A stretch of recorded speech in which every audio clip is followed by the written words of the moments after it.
มาพี่น้องมาเข้าครัวน้ำกันเนาะบ่ได้เฮ็ดกินโดนละมื้อนี้ก็มาเที่ยวท่าแขกเนาะก็สิมาเฮ็ดข้าวปุ้นอันนี้เขาจะเอิ้นข้าวปุ้นหยังแม่ข้าวปุ้นน้ำปลาเด้ข้าวปุ้นน้ำปลาข้าวปุ้นน้ำกะทิกะแม่นนี่หม้อบักใหญ่เลยเดี๋ยวมาเบิ่งใกล้ๆกันเนาะปาดน้ำขุ่นๆเลยอันนี้เฮาเฮ็ดกินเองเนาะเนื้อปลาล้วนๆเกือบ3 โลผู้ใดอยู่ใกล้อยู่ไกลก็นำมาเด้อเนาะขออนุญาตกินก่อนเด้อพี่น้องผู้ใดได้กินข้าวแรง4 ชั่วโมงเธอสิได้กินสบายดีทุกคนขอต้อนรับเข้าสู่ซองน้องพุทธสอนชาแนลมื้อนี้เนาะกะมาเที่ยวท่าแขกเนาะเดี๋ยวเขาก็จะมาเฮ็ดข้าวปุ้นกินน้ำกันเนาะอันนี้เป็นข้าวปุ้นสุดแล้วเฮาเลยนะน้องบ่ฮู้ว่าจะกินกันกับคือทางบ้านของทุกคนบ่แต่ละพื้นที่แต่ละเขตก็อาจจะคล้ายเคียงหรือว่าคือกันบ่คือกันแน่เนาะมันสูตรไปสูตรมันเนาะบางทีเนาะเพราะว่าก่อนหน้านี้ก็เห็นพี่ๆเพิ่นคอมเมนต์มาว่าโอ้ยมื้อหน้าเฮ็ดข้าวปุ้นให้กินแน่ข้าวปุ้นลาวขนมจีนบ่ขนมจีนน้ำยาลาวเนาะ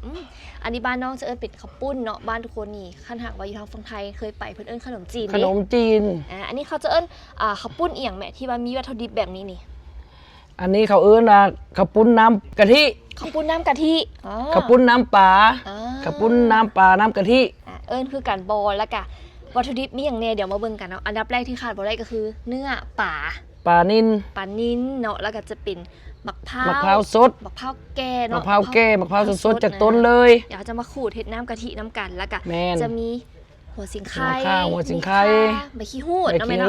หอมบัวแดงกระเทียมแล้วก็เยื่อมันบ่ต่อมาเยื่อนี่เลยมีปีอันนี้เขาใส่เป็นปีอย่างได้แน่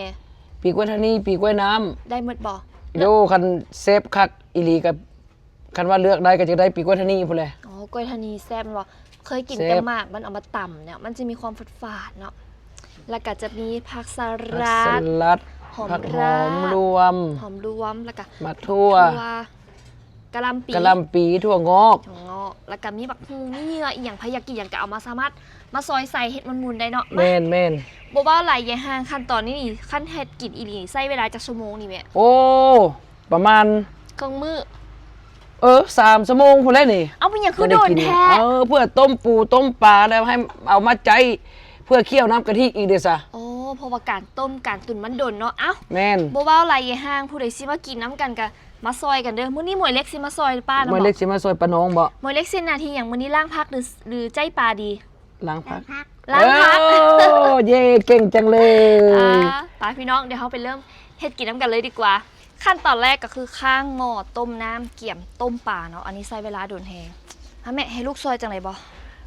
ซอยแม่สิเฮ็ดดอกบ่ยากดอกแบบนี้ถ้าซิมฝีมืออีเมลเอาซะเนาะเฮาเป็นผู้ซอยมื้อหมวยเล็กเด็ดหอมลาบซอยปลาเลยเด้อโดยเลยแม่หาจิ้มไปโต๊ะต้มแปลวไปจังมาเมียนหอมมือของเราเด็ดใบแล้วหมวยเล็กก็เอาลงนี่ก็ได้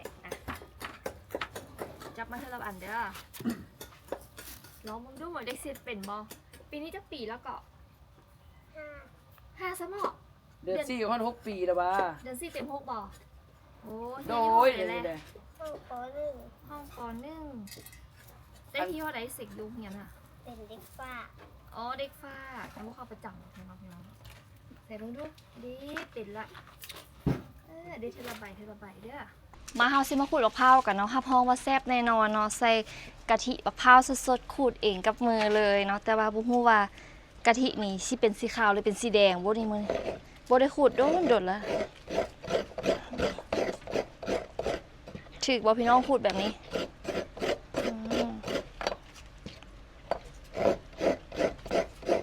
สมัยตะกี้เฮ็ดข้าวตอกแตกปีละเทื่อเนาะอยู่บ้านเมื่อยบ่ามืดเนาะขูดกะทิบักพร้าวแม่เสยพาเฮ็ดข้าวตอกแตกบุญข้าววอสลากนะพี่น้องนี่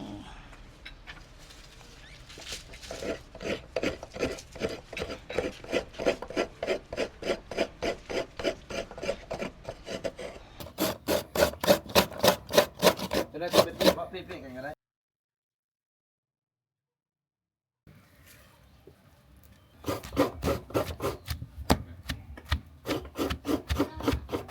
ขั้นตอนการเฮ็ดอาจจะบ่ได้ทายละเอียดเด้อพี่น้องเพราะว่า1 ชั่วโมงผ่านไปหาก็ได้ใจป่า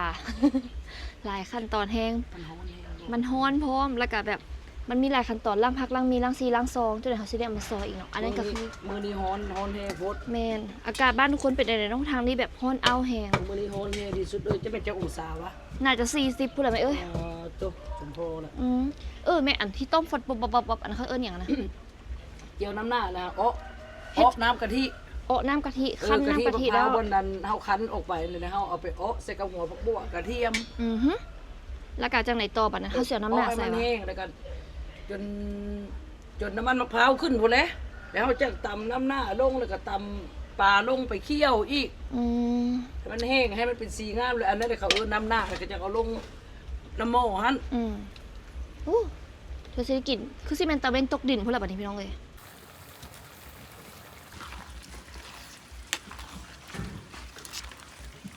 ก็หอมแล้วนี่นะ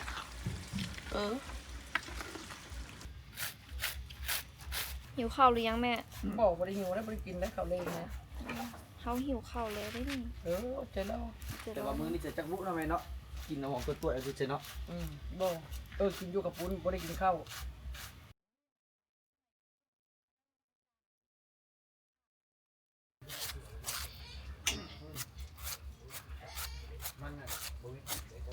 2 ชั่วโมงผ่านไปพี่น้องน้ำหน้าเขาก็เริ่มแข็งละอันนี้ก็คือแบบต้องคอยคั่วให้มันแฮมให้มันหอมๆเนาะก็จะมีน้ำหน้าแล้วก็น้ำโตน้ำหน้าแล้วพี่น้องเดี๋ยวคั่วแฮมๆแล้วเขาค่อยเอาลงแล้วทางด้านเพิ่นก็กำลังซอยเหงื่ออยู่มวยเล็กก็สิซอยเหงื่อซอยบ่มวยเล็กยังบ่กล้าใส่มีดเนาะ มวยเล็กอยู่ในกำลังใจเนาะ มวยเล็กให้กำลังใจอีกจังหน่อยก็น่าจะได้กินละ ประมาณชั่วโมงนึง ประมาณอีกชั่วโมงหนึ่งหมอนี้ใช้เวลาประมาณ 3-4 ชั่วโมงเหงื่อแตกเหงื่อแตนหอมได้นี่พี่น้องอยากให้ทุกคนได้เห็นดิป้าคันมีตีนไก่ใส่น้ำเนาะฟินขนาดเลยได้นี่ มีลูกซีน แต่ว่า กินก็ไปซื้อเอาเนี่ยเถอะ เขามีลูกชิ้นกับเลือดอะ เนาะ หลังจากที่เขาซอยเรียบร้อยแล้วเนาะเขาก็จะเอาทุกอย่างมารวมกันแบบนี้ โคลนรัวคนครัว อาหารสุขภาพได้นี่ทุกคนพวกนะพักสวดจักโกรเลย มาเด้อพะยะเด้อ ท่าแขกนี่ใกล้ๆกับนครพนมมันบ่แม่ แม่แล้ว เห็นนั่นหลายคนเขาเจ้าเอิ้นทางนั้นว่านครบ่ะ นครพนม นครพนม แม่น่ะบ่ฮู้ว่านครบ่หรือว่านคร ละครหรือนครเป็นอย่างว่าซั่น บ่ฮู้แต่ว่าพื้นแม่บ่ฮู้คำศัพท์ ตะกี้บ่ทันมีขวาเขาข้ามไปจังไดขี่เหือคือเก่านี่บ่ เล่น เรา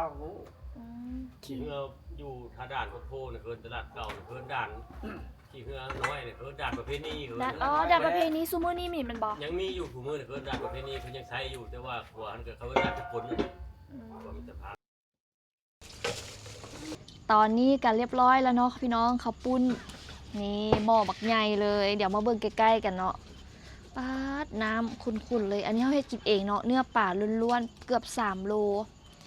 นี่เฮาใจใส่แล้วเฮาก็ตำกระดูกใส่น้ำแล้วก็เอาเนื้อลงน้ำอีกบาทหนึ่งนะพี่น้องเบิ่งพี่นะนี่ใส่น้ำหน้าเพราะอันนี้บ้านทุกคนเอิ้นข้าวปุ้นอย่างเนาะเอิ้นคือกันอยู่บ่พี่นะหอมๆทั้งนั้นเลย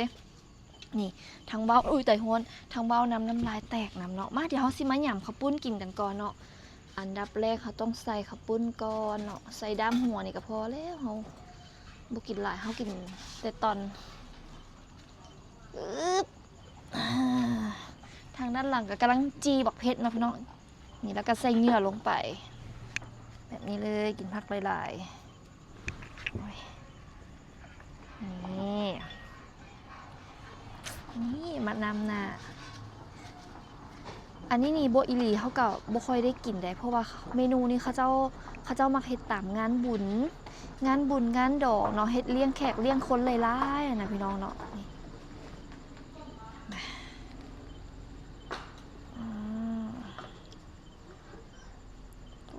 เบิ่งพี่นะพี่น้องเอ้ยเบิ่งเด้อผู้ใดสิกินเนาะถ้วยนี้ขายถ้วยเท่าใดดีเนาะให้ทุกคนบ่เอาเงินน้ำแซ่นี่นะขอแค่ทุกคนแบบคอมเมนต์ว่าเป็นตาแซ่บบ่ให้จักคะแนนนี่ก็มาเอาไปกินได้เลย มาซิมน้ำกันเด้อพี่น้องเด้อเนาะคันว่าแซ่บทุกใจเดี๋ยวสิเฮ็ดขายซะบ่เนาะมีคนนั่นอยากซิมขี้มืออยู่บ่นี่ แล้วพี่น้องขนมจีนน้ำยาเนาะอันนี้เขาเอิ้นข้าวปุ้นอย่างแม่ กระปุ้นน้ กะทิ ำน้ำกะทิ ข้าวปุ้น น้ำปลา ข้าวปุ้นน้ำปลาข้าวปุ้นน้ำกะทิเนาะให้ไปแต่แซ่บตื่ม หน้าได้คันมัก เนาะอู้ไปแต่แซ่บตื่มเอาน้ำหน้าใส่น้ำพี่น้องนี่สีแดงๆแบบนี้โลดนี่นะ ใส่ไปน้ำกินอะไร นี่ต้องแบบสีสันแบบนี้เนาะแล้วไปละถ้วยหนึงมาได้พี่น้องเด้อคุณน่ะป้าถ้วยบักใหญ่ๆเลยเนาะเนื้อป่าล้วนๆผักล้วนๆเลยอยากให้ทุกคนได้มากินน้ำกันในเนาะนี้ผู้ใดอยู่ใกล้อยู่ไกลกันนำมาเด้อเนาะข้ามน้ำคลองมาดิกะแม่นแล้วเนี่ยพี่น้องเพราะว่าเฮือนที่บายูนี่ก็คือแบบติดทางน้ำคลองเลยเนาะติดกับนครพนมตัวที่ว่าเป็นพญานาคกันนะพี่น้องพญานาคใหญ่ๆนะขี่เฮือข้ามบักไปกับแม่แล้วนี่นะขออนุญาตกินก่อนเลยพี่น้องผู้ดีได้กินข้าวแรง4 ชั่วโมงเธอสิได้กิน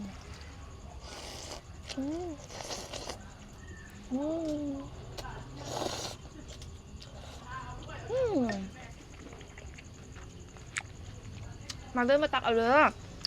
วันนี้เท่ากันนะพี่นักน้องมาหลายคนเลยพี่น้องเนาะแต่ว่าเขาซิมก่อนหม้อบักง่ายซิขั้นเสียวแบตตู้เย็นกับบุคักกินมืดต่อมือรสน้องพี่น้องเหลือหลายอยู่ได้ผู้ใดอยากกินกันนำมาเด้อแล้วก่อนน้องอยากพูดได้เนาะทุกคนที่มาเบิ่งคลิปนี้อยู่นี่แมมเห็นตอนจักโมงเนาะแล้วก็อยู่ทางใดเนาะอยู่ใกล้อยู่ไกลทางใดคอมเมนต์บอกแน่เดี๋ยวสิเข้าไปอ่านทุกคอมเมนต์เลยอันนี้ก็ปี2026แล้วเนาะพี่น้องเนาะแป๊บเดียวนึงจังได๋ก็สิกลางปีตอนนี้กับแมมเตรียมกุดจีนแล้วเนาะกุดจีนแล้วเดือน3ต่อไปกับบ้านแม่ยิงเดือน4กับปีใหม่ลาวเดือน5เดือน6บุญบั้งไฟปีต่อปีนับไปนับมือเนาะโอ้ยเวลาจะเป็นผ่านไปไวเดี๋ยวนี้สมัยตะกี้แล้วมันโอ้ยอยากใหญ่เดี๋ยวนี้โอ้ยเวลาผ่านไปไวโพดพี่น้องเลย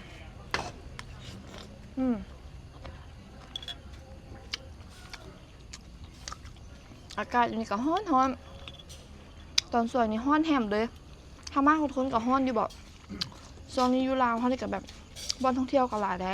อยู่ท่าแขกเนี่ยก็มีทำเปิดใหม่หลายเลยไผ่มักธรรมชาติกับมาลินมาเที่ยวได้เด้อเนาะวันนี้ก็มากินข้าวแรงล่อหน้าล่อตาเนาะพี่น้องกะขอฝากไว้เด้อวันนี้เขากลับมากินข้าวปุ้นน้ำกันเนาะหรือว่าอยากให้น้องเฮ็ดเมนูใดสู้กินอาหารลาวๆสิเนาะคอมเมนต์มาได้เดี๋ยวมื้อหน้าเฮ็ดสู้กินเนาะหรือว่า